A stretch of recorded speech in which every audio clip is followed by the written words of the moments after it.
escritura para esse início de vídeo. Livro de João, capítulo 3, verso 16. Porque Deus amou o mundo de tal maneira que deu seu Filho unigênito, para que todo aquele que nele crê não pereça, mas tenha a vida eterna.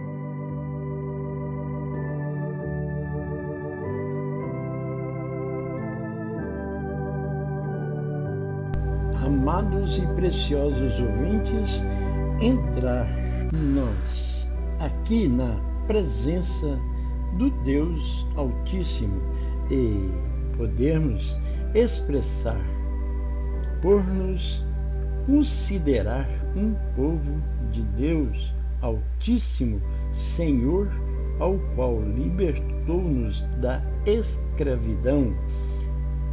Escravidão, qual essa que nós não temos que andar sobre escravidão.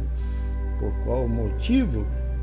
Disse, libertou-nos da escravidão. No tempo do Egito, o povo andava sobre escravidão. Hoje nós olhamos em nós e poder sentir que Deus nos libertou.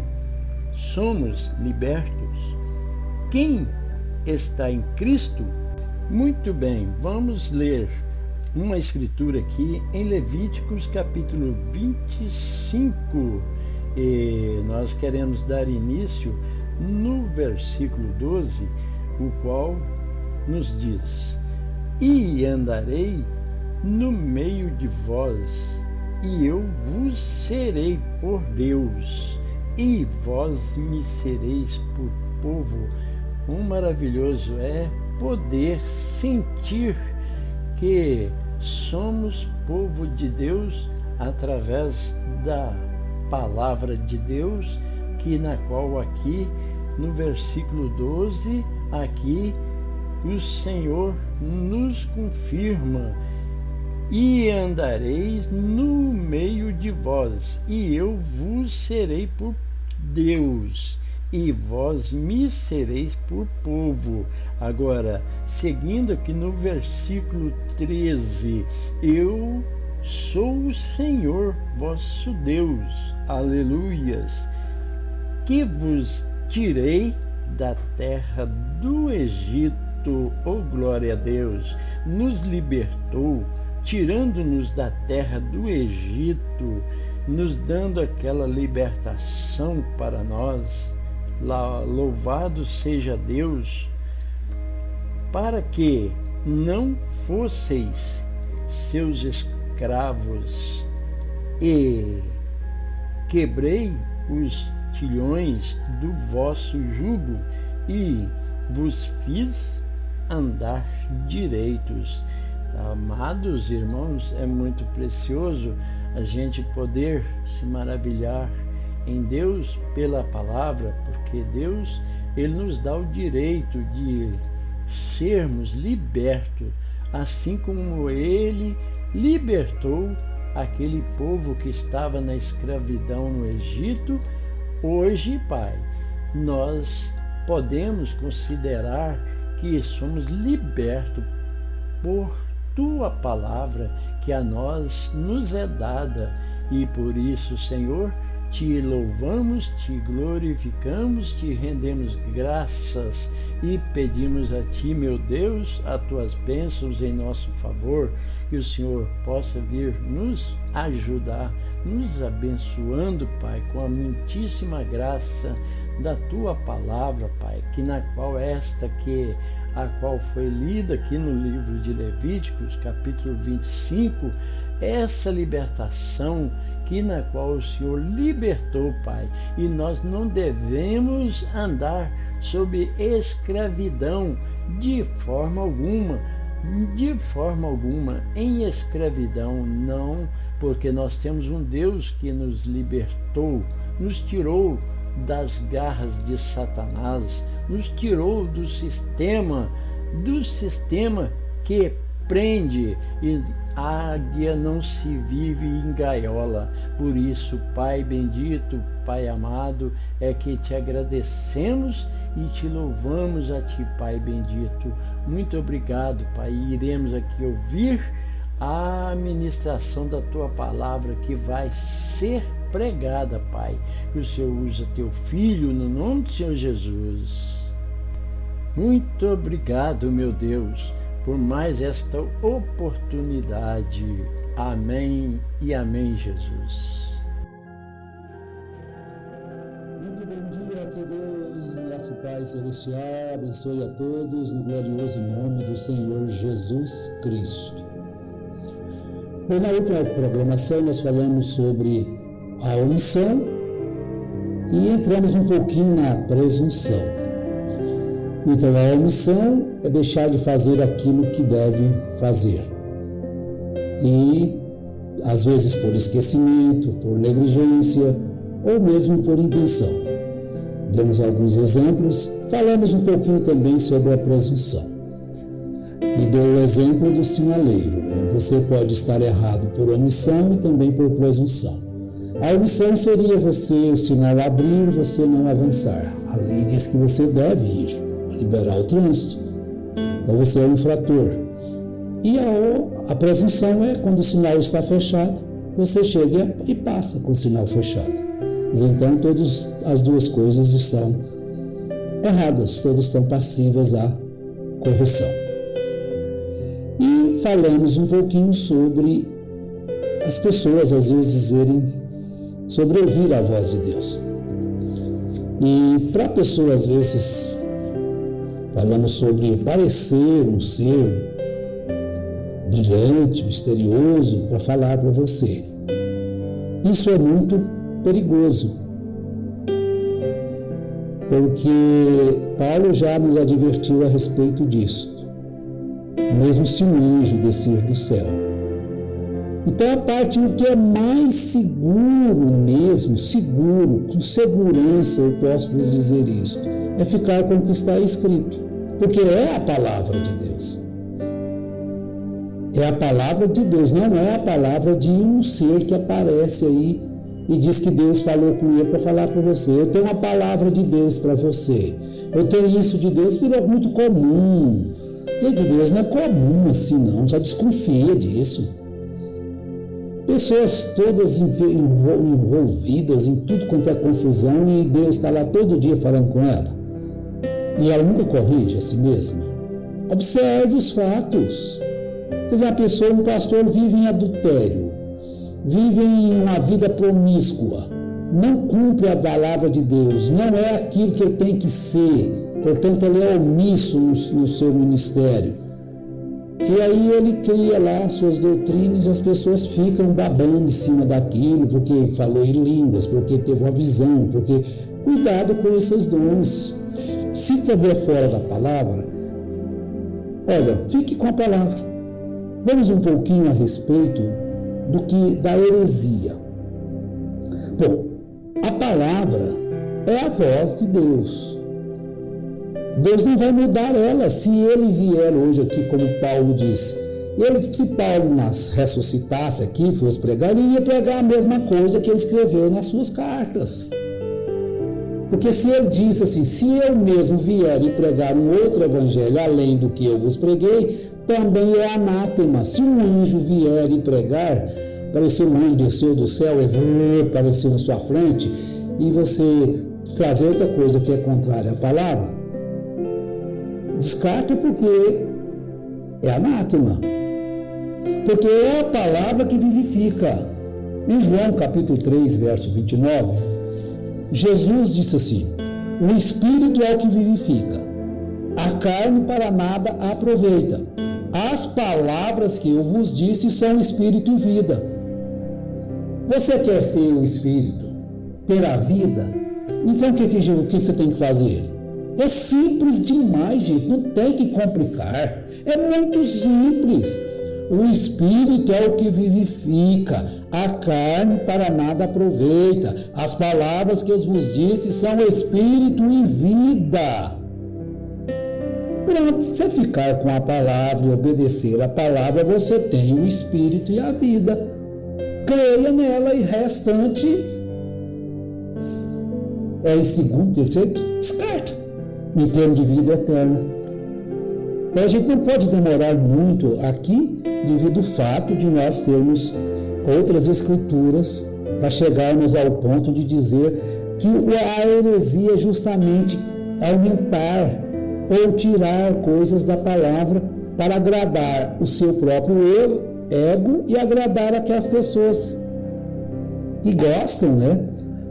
Vamos mais uma aqui, Mateus capítulo 24, Jesus disse: os céus e a terra hão de passar, porém, o quê? As minhas palavras não hão de passar. Só a de Jesus não vai passar. Agora, palavras de homem, se eu falar segundo as palavras de Jesus, Jesus garante elas. Porque o próprio Jesus disse: eu falo segundo o que o Pai me manda falar. Eu faço aquilo que o Pai me manda fazer. Quem é o responsável, então, se você ficar fiel ao que o Pai manda fazer? É Ele. Eu fiz exatamente como o Senhor mandou eu fazer. Paulo fez exatamente o que Jesus mandou ele fazer. E se naquela jornada que ele estava fazendo, o que Jesus mandou ele fazer, teve aqueles tantos de obstáculos, de perseguição, de tantas coisas, mas ele tinha uma consciência: eu estou fazendo o que o Senhor me mandou fazer. Pronto. Se você estiver ficando certinho com o que a Bíblia manda fazer, descansa. Para que a preocupação quanto ao futuro? Se arrebatamento é assim, quando vai ser tribulação, quando vai ser o arrebatamento, quando vai ser o milênio, não se preocupe, tudo se encaixa. A nós compete é fazer o que Pedro disse. Para onde iremos nós, se só de ti procede as palavras de vida eterna? Para onde? Tu tens as palavras da vida eterna. Então as palavras da vida eterna não está na boca de um que chama profeta, mas fala coisa contrária à Bíblia. Se chama pastor, mas não ensina a Bíblia conforme ela é para crianças, jovens, adultos, casais. Coloca as suas próprias. Se ele coloca as suas próprias, ele que é responsável por elas. E você, se seguir ele, se observar a Bíblia, você também se torna conivente com ele. Mas os céus e terra passarão, mas as minhas palavras não, disse Jesus.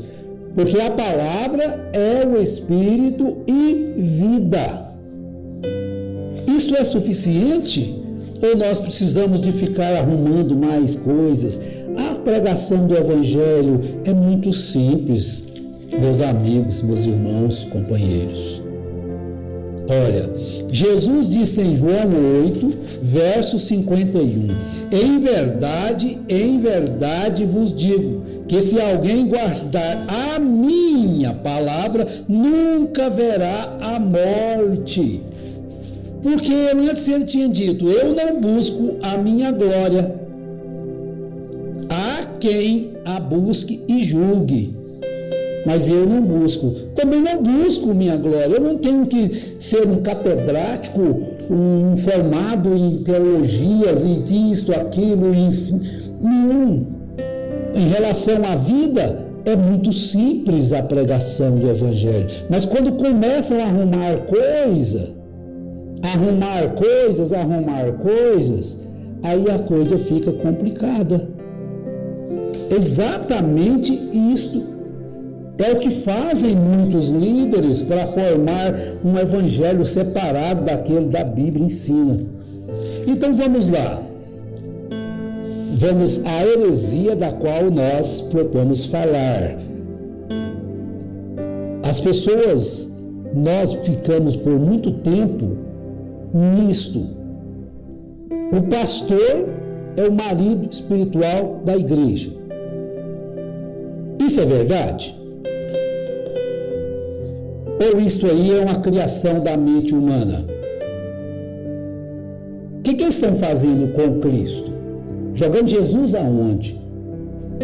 Se o pastor é o marido espiritual da igreja, isso é o que na palavra, está escrito isso na Bíblia? Tem base bíblica para ele citar tal coisa? Que às vezes não está escrito totalmente, mas tem uma base bíblica, né? Para ele expressar tal palavra. Mas quando não tem nada, vamos ver o que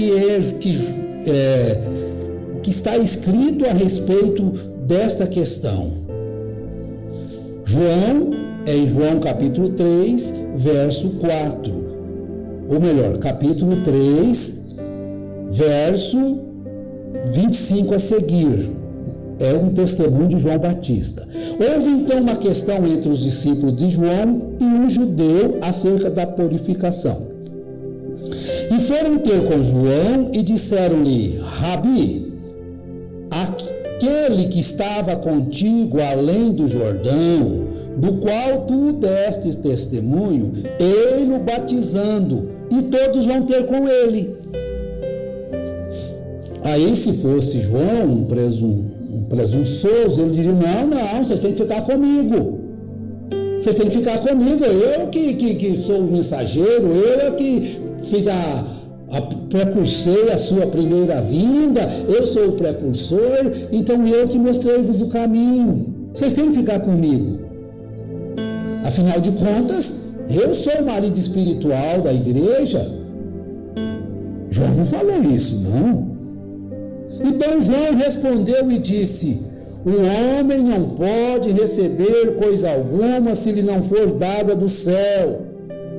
Vós mesmo me sois testemunhas de que disse: eu não sou o Cristo, mas sou enviado adiante dele.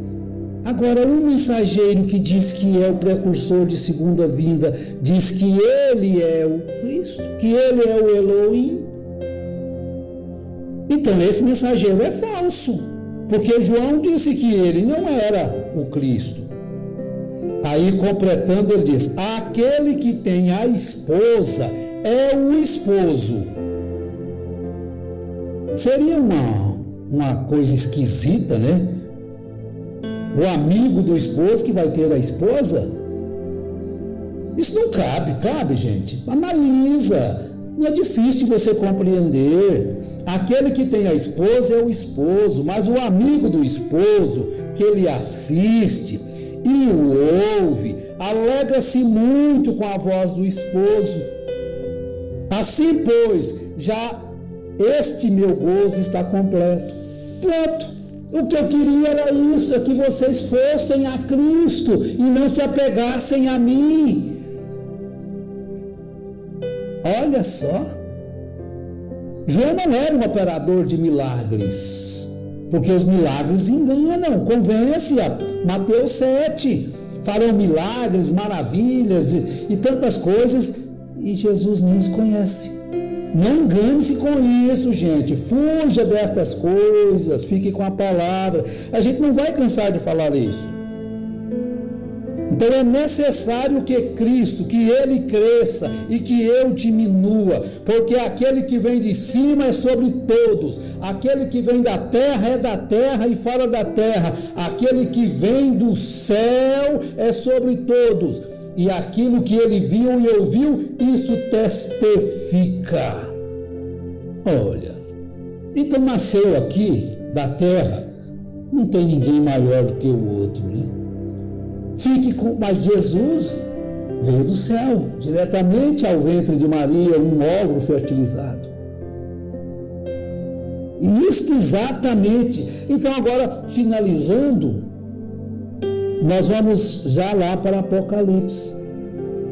Nós vamos encontrar em Apocalipse capítulo 19 uma coisa aqui. verso 13.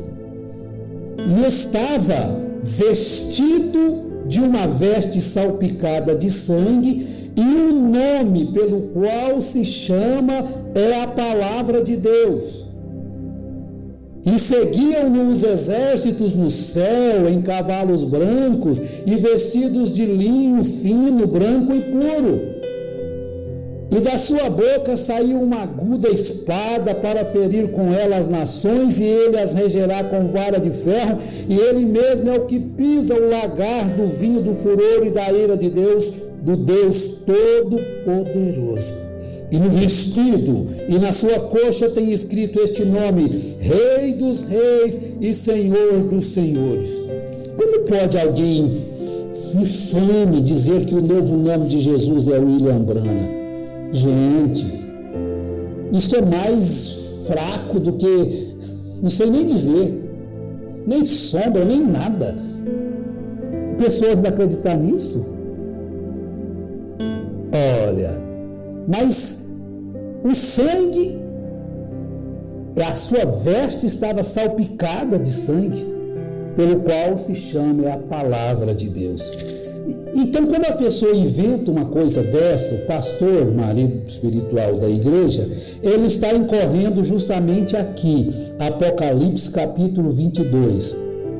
Veja o que está escrito, Apocalipse 22, 18 e 19. Porque eu testifico a todo aquele que ouvir as palavras da profecia deste livro, que, se alguém lhes acrescentar alguma coisa, Deus fará vir sobre ele as pragas que estão escritas neste livro.